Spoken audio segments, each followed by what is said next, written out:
अस्सलाम वालेकुम press core आप सबको फॉरेन ऑफिस बहुत खुश आमदीद।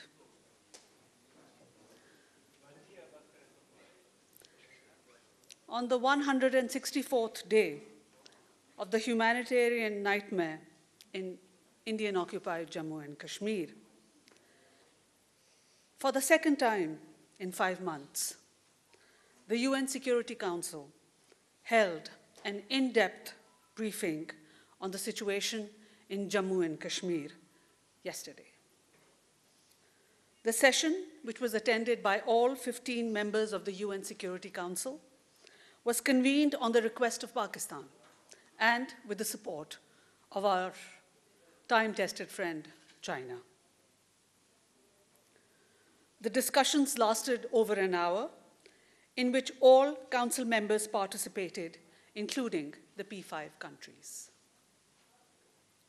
In the closed meeting of the Council on 15th January, UN and UNMOGIP representatives briefed the Council members and confirmed that India's illegal actions of 5th August have resulted in the rise of tensions and that the local situation remains tense. Political leaders remain detained, internet and communications blockage remain in place. There is also deployment across the LOC. UNMOGIP members continue to face restrictions on the Indian side. During these discussions, which lasted over an hour, several countries, including P5 members, expressed serious concern regarding the situation in the occupied Jammu and Kashmir, including the continued curfew and blackout imposed on the Kashmiri people and the potential threat of a conflict. Pakistan is gratified that the Security Council has once again considered the Jammu and Kashmir situation. The UN Security Council session yesterday has reaffirmed once again that Jammu and Kashmir is an internationally recognized dispute. Its final disposition must be done in accordance with the relevant UN Security Council resolutions and the popular aspirations of the Kashmiri people. The agenda item on India-Pakistan question remains on the UN Security Council agenda list, and the Council is seized of the matter. We hope that such continuing international scrutiny will exert pressure on the Modi government and to help to reverse its unilateral measures and stop the human rights and ceasefire violations and the threats against Pakistan. The Foreign Minister, Shah Mahmood Qureshi, in his remarks to the press at the UN headquarters, has reaffirmed unequivocally that Pakistan will continue its efforts and be the voice of the oppressed Kashmiris all over the world. We will continue to advance their inalienable right to self-determination as provided by the Security Council resolutions. At the UN headquarters, the Foreign Minister has held 3 very important meetings with the President of the Security Council, the President of the UN General Assembly, and the UN Secretary General. In his meeting with the President of the Security Council, the Foreign Minister welcomed the briefing and by the Department of Political Affairs and the Department of Peacebuilding on the Indian-occupied Jammu and Kashmir. He apprised the President of Security Council on the current situation and the devastating impact of over 5 months-long draconian lockdown that rejects all claims made by India of normalcy. The Foreign Minister underscored that persistent warmongering and aggressive rhetoric from Indian political and military leadership was a threat to regional peace and security with profound risk of any miscalculation.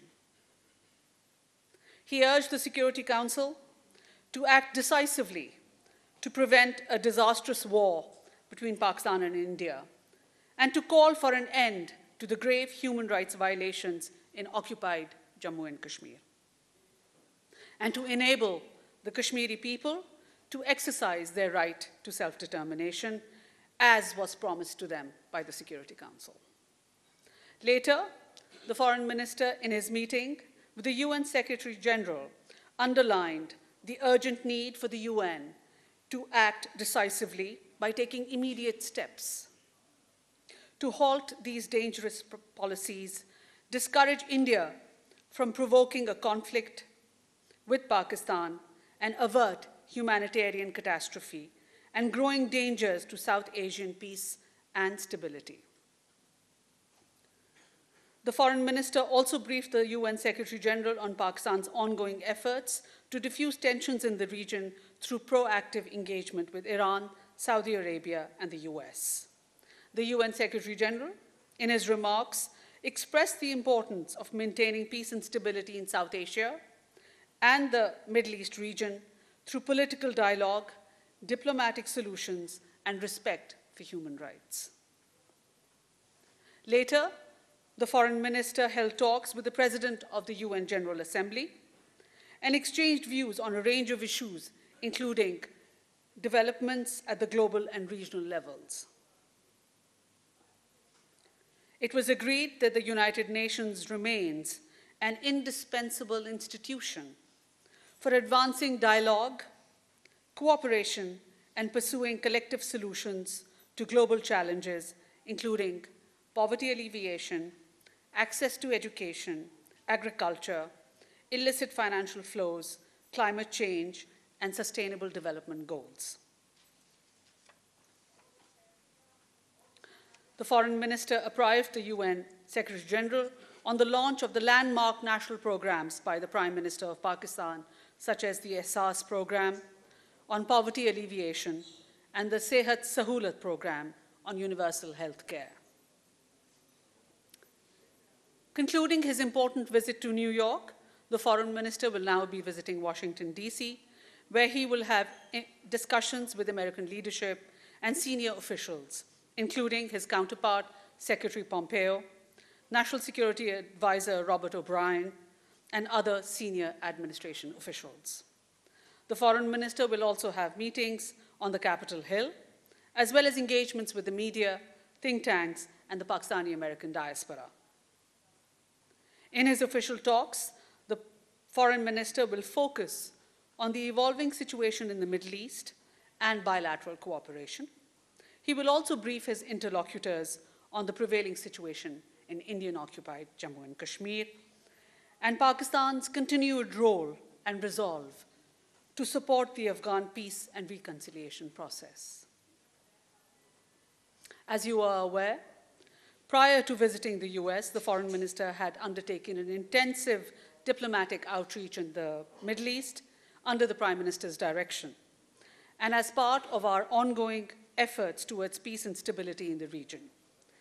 We have issued comprehensive press release on the Foreign Minister's engagements and discussions in both Riyadh and Tehran, and his subsequent visit to Muscat to offer condolences on the sad demise of Sultan Qaboos on behalf of the President, the Prime Minister, and the people of Pakistan.